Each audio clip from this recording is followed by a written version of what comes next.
Aviva, Ireland's largest insurer, is marking the 10-year anniversary of the official opening of the Aviva Stadium and its proud long-term sponsorship of the iconic venue. To celebrate the milestone, Aviva are paying tribute to some of the most iconic sporting moments of the last decade. Last week, Mayo man and former Sligo Rovers goalkeeper Ciarán Kelly won the Aviva football moment of the decade, beating the likes of Shane Long's goal against Germany and Johnny Walters sending us to the Euros against Bosnia.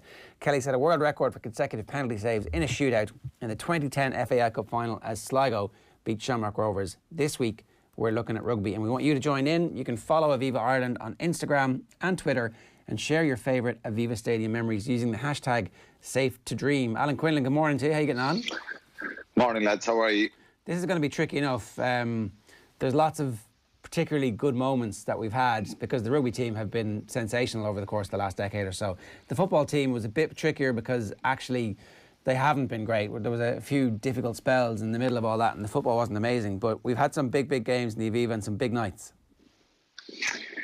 Yeah, there has been. I think there's been a few disappointments there as well. I was at some of the football games in the last couple of years that were utterly disappointing, but there's been a few rugby highs for sure in the last number of years. I only played in the Aviva Stadium a couple of times myself before I finished, so no real massive big days. First game there was against Leinster. We lost that, of course, and but certainly it's there's been some very important special days in the last 10-12 years there. We put Ryan Crowley's try in 2013 in as kind of an important moment in the evolution of Joe Schmidt's team. But also, I mean, maybe from that game we should have just put Cian Healy smashing the opposition and the greatest player of all time in Richie McCaw. Maybe that would have been the thing to do from that game. Yeah, I think it's... that game was played only last week and I was watching back over it and it's still something I'm sure that kind of burns away at the players. The vast majority of those guys got to go on and beat New Zealand a couple of times in Chicago and then in Dublin as well a couple of years later. So it's 19-0 up, you're thinking against New Zealand, you're kind of pinching yourself. Then they make that comeback Surveyor try and give them a little bit of hope before half-time. And I just cannot believe, watching the end of that game again when Crotty scored in the corner, it's just disbelief really, because Ireland were doing everything pretty much right just to close out the game. It was got into the 80th minute. Then I think it was very harsh penalty that was given away against Jack McGrath. Probably legally and technically correct, but there's so many of these can be given at different breakdowns, and it was just heartbreak for Ireland in the end, but it showed how good that group of New Zealand players were. In terms of moments, like, it is right up there with, okay, it's not a great moment, it's the opposite of that, but the silence after that try goes in is eerie. That's my recollection of that, is just this eeriness. And then also, not that it matters, but Luke Fitzgerald actually blocks the kick for the draw and it gets reordered to be retaken. And I don't know if it was made of that because we don't really want to seem like complete bad losers, but it seems to me like that was a bad decision. Let's talk about some of the good stuff that has happened. Jamie Heaslip's try against Italy in 2016, World Try of the Year. It's not just for the finish, it's for this amazing bit of motion around the pitch. Jacob Stockdale's try against New Zealand in the game that we do actually win there. That's a sensational bit of skill.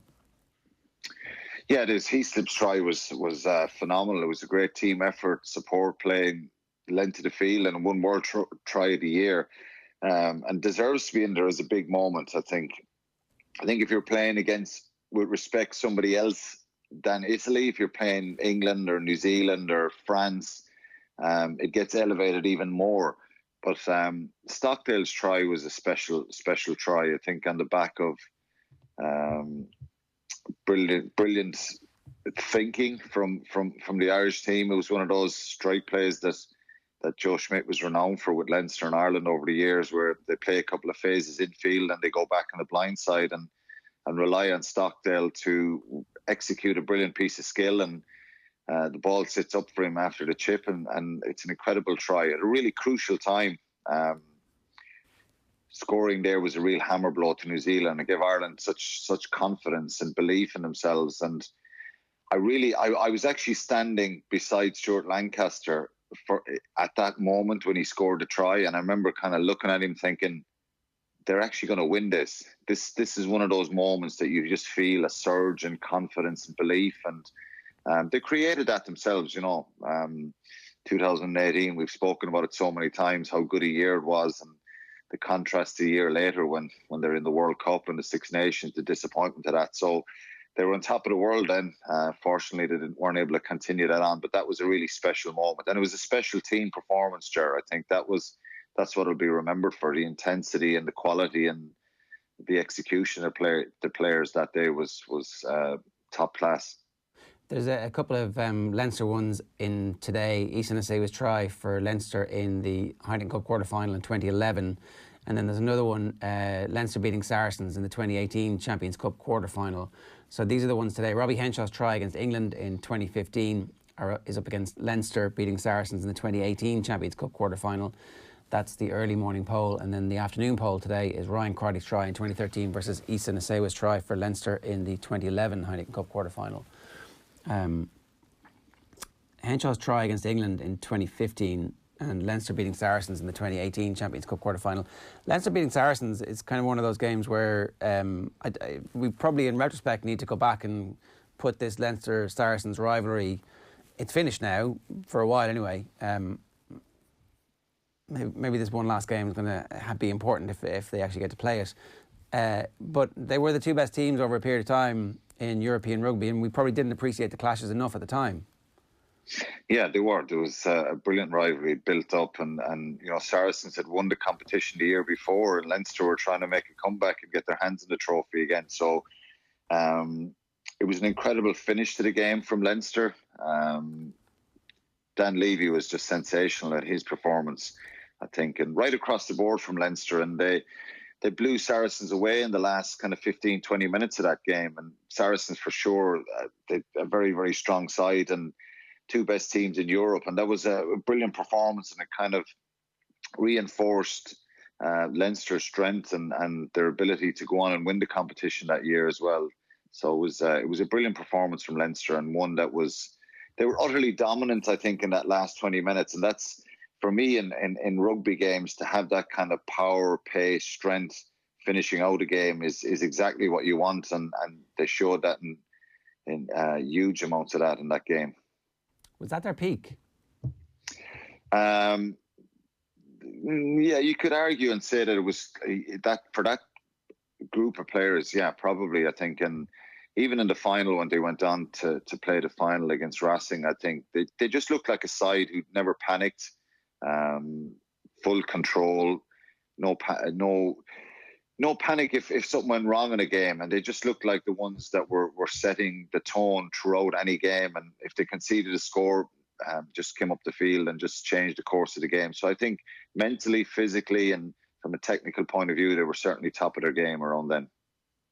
All right, so they're the quarterfinals. Robbie Henshaw's try versus England in 2015 is up against Leinster against Saracens in the 2018 Champions Cup quarterfinal, and Ryan Crotty's try in 2013 against Eoin Asawa's try for Leinster in the 2011 Heineken Cup quarterfinal. We'll tell you about tomorrow's quarterfinals. Tomorrow is Jacob Stockdale against Jamie Heaslip, and Brian O'Driscoll's farewell game versus O'Driscoll breaking the Six Nations try record as Ireland beat England's Grand Slam hopes in 2011.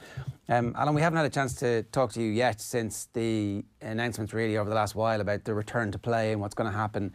We expect games towards the end of August, which is plenty of time away really for everybody to see exactly how the rest of the world responds, and to, if the figures keep going the way they are, to hope that there will be no issues around interprovincials being played anyway, certainly, and that might give us cause to hope for a programme of international games behind closed doors in October and November, and we might actually see the end of the European season as well. So the mood seems to have shifted quite quickly from gloom and despair, and I know the finances aren't great, but actually we should see a fairly decent programme of high quality rugby from August all the way through to December this year. Yeah, I think it was welcome, the announcement. I think I was hoping for that to come in the last couple of weeks and get some clarity, like everybody else who's involved in the game. It's been a very difficult situation, and for other sports as well, not just for the sports people, but for the people working in the industry. There's a lot of worry around employment and future employment in the sport, and will people keep their jobs? But I think it'll be fantastic to see some rugby come back, and that announcement by Philip Brown on Friday was very, very welcome. I think the Pro 14 obviously is going to reduce the number of games. There's 8 games each to play. It'll be 2 games now to try and get into a semi-final for the Irish provinces, and a similar scenario in Wales, Italy and Scotland, where they all play 2 games, inter-provincial games against each other to try and push into the semi-final. And my understanding is the other 6 games will be a 0-0 draw, so they get 2 points each, and the points will be tallied up on that basis. And I think it'll be really interesting, Ger, to see what happens with the Premiership in England, because as it stands, Leinster are due to play quarterfinals against Saracens on the 12th of September. What way will Saracens be if they've no Premiership and they've no return themselves, if there is no return? But hopefully, to make it, keep the integrity of the competition, that they'll be back playing matches, and that the Gallagher Premiership will resume, and that it'll be pretty that it'll be pretty even and fair with that quarter-final. I know Leinster will be still in a much stronger position, the game being at the Aviva, but hopefully that will happen. But it's a welcome return, I think, to try and finish out the Pro 14 in Europe. It's really important that they are finished, I think. Obviously, people's health and safety and the players' health and safety is the most important thing. But it's certainly a welcome scenario that we have now a bit of light at the end of the tunnel with some rugby games. Alan, what do you make of the potential of rugby without scrums? You can't play rugby without scrums on, in my opinion. I think it just, if you get to that situation that you're tinkering around that stuff, and you're better off not playing the games. I just couldn't see a rugby game going on without scrums.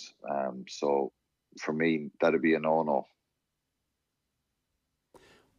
One of the other things that has been up for discussion is obviously a global calendar where it's aligned and the Six Nations gets pushed back a month or 6 weeks, and the Southern Hemisphere teams will play their international season at the same time. This seems to make a lot of sense. Like, the weather is rubbish in February frequently. Those games, it's windy, it's howling, it's a 3-3 draw at half time. We're like, oh, this is great. What a traditional tournament this is. Wouldn't it be much better if it was like 18-15 at half time? Yeah, it probably would. You have a better chance maybe in March and April, as you say. I'm just not sure, Ger, how it's all going to work out. I think it's certainly a fairer scenario, because we've certainly heard at times that New Zealand are fatigued coming here, or Australia or South Africa in November, and the Irish, English, Welsh, Scots are fatigued going down at the other end of the year playing playing the summer international. So trying to realign the calendar is a good idea. Will it extend the rugby calendar? There's talk that it'll be an 11-month season now with lots of breaks in between. I certainly, as a player, would rather play 9 to 10 months and have 4 weeks off, go on holidays, come back, do your pre-season. So I'm just not sure how that'll all play out.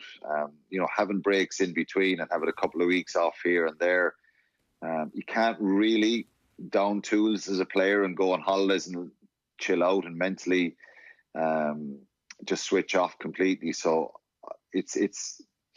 they'll play less games, but the season could be longer. But let's see how that plays out with the players. I'm sure the rugby players, World Rugby Players Association, will have a big say in what happens. They were the ones who probably voiced their concerns about extra games last year when the Global League didn't get the go-ahead. But ultimately, it's down to the Six Nations. If they want to move, and the clubs in England and France, that we will get a global season and we will get a World Nations League as well, which I think would be brilliant for the game. Okay, so it's the old adage about not letting a good crisis go to waste. There is an opportunity here for major change to happen in the game, and it looks like the change is heading in the right direction.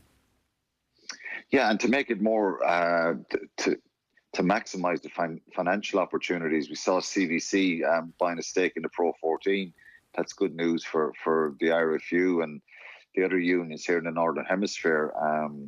They own 28% of that. They have a stake now in Premiership as well and Top 14. So there is opportunities to maximise the financial windfalls with a global league, and really take away the probably it frustrates me sometimes when people say that these test matches are only friendlies. Technically, there's no trophies on the line, but if there's a global league, there will be points at stake now. So it will take away that scenario of these just being friendlies, and it'll maximise opportunities for players as well to play in that stage. And I think it will grab a global audience and increase the global audience. And that's the whole idea for World Rugby, to try and make the game more global. So having a global calendar, a global league, will certainly attract more TV viewers and people interested in the game. So hopefully that will happen. But it needs to be small steps. I think you can't go from where they are and jump too far ahead too quickly, because there's a lot of people have opinions, and there's a lot of stakeholders in this that they need to get it right. We're out of time now, but I wouldn't mind getting your views on the whole movement of players between provinces again, because we opened a bit of a can of worms in this towards the end of last week, and over the weekend on social media it has taken off again, where everybody's saying that I'm completely ridiculous for just raising the question, what's in it for Leinster to keep raising players for the other provinces, and what damage that ultimately does to the strength of the provinces. One very quick question for you, right? When you were playing with Munster and the Ireland team was underperforming, was it the inter-provincial rivalry that actually drove the senior international team's success? I think so, yeah. It was certainly what happened in 2008, 2009 when Ireland won the Grand Slam. Rob Kearney challenged all the Munster players that there was more passion for Munster than for Ireland. I think the rivalries were incredible, and I just sense that those rivalries, the interprovincial rivalries, are not there as much anymore, which there's for and against for that, Ger. I think player movement is important. It happens in New Zealand, Australia all the time. And I said it on Friday, if you're involved in Leinster and you're losing players like this, it's very, very difficult to kind of swallow that. The other side of it is, you look at their example of their open sides at the moment: Scott Penny, Dan Levy, Van der Fleer, and Will Connors. There's 4 top open sides. How do you keep all these players? It's just part of the reality now, and they're being punished for their success, really. So it's a tricky one. It doesn't sit well with everyone. It's a difficult situation for Leinster. Can I just add, okay, we are totally out of time, right? But listening to James Collin and Brian O'Driscoll talk recently, when they were coming through, they were part of a national academy instead of a provincial academy. Could you have an academy system where all the academies are equal, and then as you rise from your academy, you become available, and that's when you have your draft system? So you don't have your draft system coming out of school that everybody goes through, and each of those academies are financed the same way. There's a sharing of coaching, a style of play that is similar, that is coached the whole way through. And so everybody who rises up in those, and whatever. So Leinster's is a bit bigger, given that there's a bigger playing pool, and you manage it that way, as opposed to when you join the Leinster Academy, you're a Leinster player for life. Yeah, I think there needs to, a draft system is something that may happen in the future. But again, if you're Leinster, are you happy with that? If you're a little bit short in the other provinces, maybe you are happier. But I think you're not. You'd be making the IRFU pay for this. That's the only. That would be the only way you would be happy with it. It's like, I'm not. And in simple terms, you don't want to be top heavy in one province where guys are hanging on there for 3 or 4 years. People criticise David Nucifora and say, well, he's pushing players around. But ultimately, guys have got to play matches, and people have to accept that if you want to make it and get on the national team and you're not playing in the provincial team, or you're down the pecking order, you have to move, and you should move. And if you can move within Ireland, for me, it's a better scenario. It's a win-win situation for the IRFU if you move within Ireland rather than going abroad. So it's a very complex situation. But again, it's the depth of what Leinster have, and they're the ones probably are most frustrated by this. But it's a reality, and it's a good place to be. I'm sure they'd much rather be producing massive amount of players than not. Yeah, no, it's a good problem to have as opposed to a bad problem to have. Alan, great stuff. Thanks a million for joining us this morning. Cheers. Cheers, lads. Aviva, Ireland's largest insurer, is marking the 10th anniversary of the official opening of the Aviva Stadium and its proud long-term sponsorship of the iconic venue. Celebrating this milestone, Aviva are paying tribute to some of the most iconic sporting moments of the last decade, and this week we're looking at rugby, as we've just told you. First quarter final is live. Robbie Henshaw against England in 2015, against Leinster, against Saracens in the 2018 Champions Cup quarter final. Feel free to join in. You can follow Aviva on Instagram and Twitter and share your favourite Aviva Stadium memories using the hashtag #SafeToDream.